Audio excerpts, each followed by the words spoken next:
ہمارے ٹیچر ہوتے تھے، وہ فرماتے تھے کہ کوئی صاحب تب تک اچھے ٹیچر نہیں رہ سکتے جب تک وہ اچھے طالب علم نہ رہے۔ ہمارے ایک دوست ہیں، اللہ تعالیٰ نے ان کو اولاد دی۔ نارملی بچے ڈرتے ہیں، مگر وہ بہت شدید قسم کا ڈرنا شروع ہو گیا، کپ کپانا شروع ہو گیا کہ اگر ہم ڈرتے ہیں تو ہمارے پاس وہ کہانیاں ہوتی تھی جو ہمیں رات کو سلانے کے لیے ڈراؤنی کہانیاں سنائی جاتی۔ مگر سوال یہ پیدا ہوتا کہ وہ 3 مہینے کا جو بچہ تھا اس کے پاس کیا ڈیٹا تھا۔ کہ میں اکثر اپنے بچوں کو کہتا ہوں کہ ہارر فلمیں نہ دیکھیں، کیونکہ ان میں کچھ عجیب سے سین ہوتے ہیں۔ اعوذ باللہ من الشیطان الرجیم، بسم اللہ الرحمن الرحیم۔ آپ کے تجربات آپ کے لیے سبق لے کے آتے ہیں، آپ روز سیکھتے ہیں۔ ہمارے ٹیچر ہوتے تھے، وہ فرماتے تھے کہ کوئی صاحب تب تک اچھے ٹیچر نہیں رہ سکتے جب تک وہ اچھے طالب علم نہ رہے۔ اسی طرح ایک واقعہ میرے ساتھ ہوا کل۔ ہمارے ایک دوست ہیں، اللہ تعالیٰ نے ان کو اولاد دی، کوئی 2-2.5 مہینے پہلے۔ بڑا خوبصورت سا بچہ، نام بھی رکھا اس کا، اور بڑا خوش تھے وہ۔ اچھا، اچانک یہ ہوا کہ وہ بچہ رات کو، نارملی بچے ڈرتے ہیں مگر وہ بہت شدید قسم کا ڈرنا شروع ہو گیا، کپ کپانا شروع ہو گیا۔ اب یہ آپ سوچئے کہ اگر ہم ڈرتے ہیں تو ہمارے پاس وہ کہانیاں ہوتی تھی جو ہمیں رات کو سلانے کے لیے ڈراؤنی کہانیاں سنائی جاتی تھی۔ پھر ہم بڑے ہوئے، ہم نے ہارر فلمیں دیکھیں، پھر ہم نے معاملات دیکھے، پھر آہستہ آہستہ وہ ڈر ہمارے سب کانشیس میں بیٹھ گیا اور ہمیں چیزوں سے ڈرانا شروع ہو گیا۔ میں اکثر اپنے بچوں کو کہتا ہوں کہ ہارر فلمیں نہ دیکھیں، کیونکہ ان میں کچھ عجیب سے سین ہوتے ہیں کہ آپ کھڑے ہیں، پیچھے شیشے میں کسی کی شبیہ یا کسی کا شیڈو نظر آیا، یا کوئی شکل نظر آئی، یا کوئی پانی میں سے کوئی اچانک کی کوئی ایسی چیز نکلی، تو یہ سب آپ کی اندر ریکارڈ ہو رہا ہے، یہ تمام ڈیٹا جو آپ دیکھتے ہیں۔ تو کبھی یہ بھی ہوگا کہ آپ کسی شیشے کے سامنے راتوں کھڑے ہوں گے، اکیلے ہوں گے یا کسی ایسی جگہ پہ، تو آپ کے ذہن میں وہ خیال آئے گا اور آپ کو ڈر محسوس ہوگا۔ تو ڈر ایک ایسی چیز ہے جو آپ کی اندر تمام ایبیلٹی، کوالٹیز کو ختم کر دیتا ہے۔ مگر سوال یہ پیدا ہوتا ہے کہ وہ 3 مہینے کا جو بچہ تھا اس کے پاس کیا ڈیٹا تھا، وہ کس چیز سے ڈرتا تھا، وہ ایسی کون سی چیز تھی جو کہ 3 مہینے کے بچے کو ڈراتی تھی۔ تو اس کے پیچھے بھی 2 چیزیں سمجھ آئیں۔ ایک چیز تو یہ کہ ہماری جو بیسک انسٹنٹ ہے اس میں امیگڈلا کے ذریعے ایک ہمارے اندر بیسک امپورٹنٹ جو فیئرز ہیں اس کو انجیکٹ کیا گیا تاکہ ہم اپنی حفاظت کر سکیں۔ وہ ہر جانور میں ہوتا ہے، ہر انسان میں ہوتا ہے، شور سے ڈرتے ہیں تاکہ اپنی بچاؤ کر سکیں۔ مگر وہ اتنا زیادہ انٹینس کیوں تھا وہ بچہ؟ یہاں پہ پھر بات آتی ہے کہ بچہ 12 سال تک اپنی انرجی نہیں بناتا۔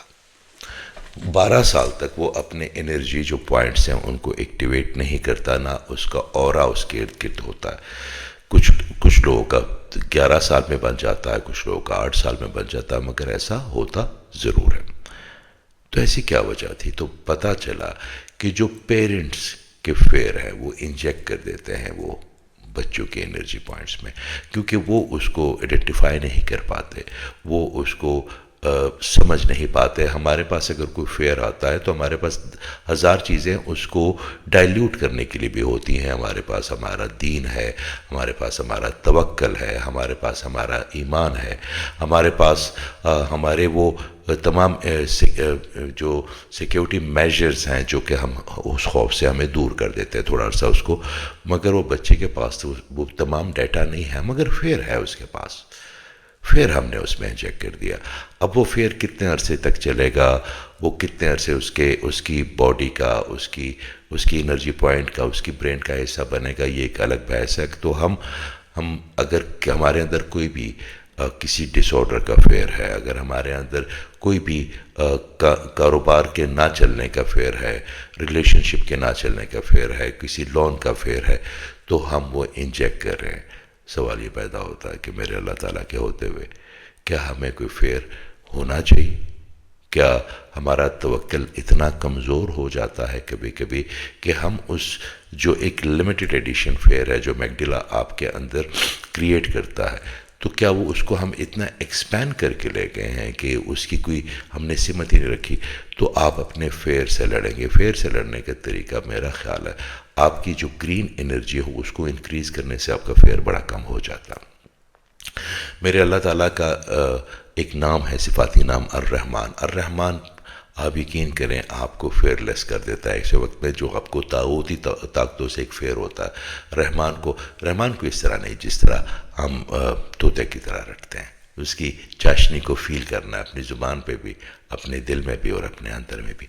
تو یہ ایک ایسی چیز ہے جو میں نے کہا میں آپ کو بتا دوں کہ آپ کی جو فیئر ہیں وہ نہ چاہتے ہوئے بھی آپ اپنی جنریشن میں انجیکٹ کر رہے ہیں.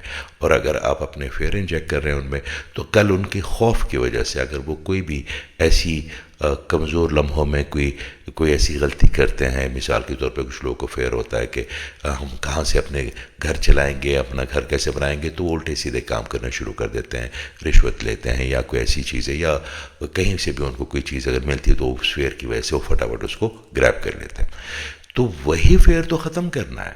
وہی تو ہم نے اللہ تعالیٰ کے رزق حلال پہ ہم نے یقین کرنا. آپ یقین کریں کہ جو رزق حلال کے فائدے ہیں اگر آپ محسوس کر سکیں کسی دن اس کو، تو آپ کو یہ لگے گا. بانو آپا کی جو کتاب ہے میں اکثر اس کا ذکر کرتا ہوں، راجا گت کا، اس میں انہوں نے بڑا تفصیل سے بتایا رزق حلال اور حرام کے اثرات کیا ہوتے ہیں اور کہاں کہاں کتنی نسلوں تک وہ جاتے ہیں.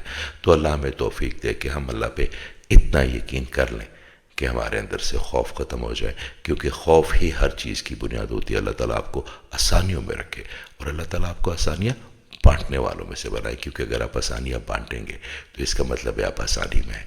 بہت شکریہ. میرے لیے بڑی خاص دعا کیجیے گا.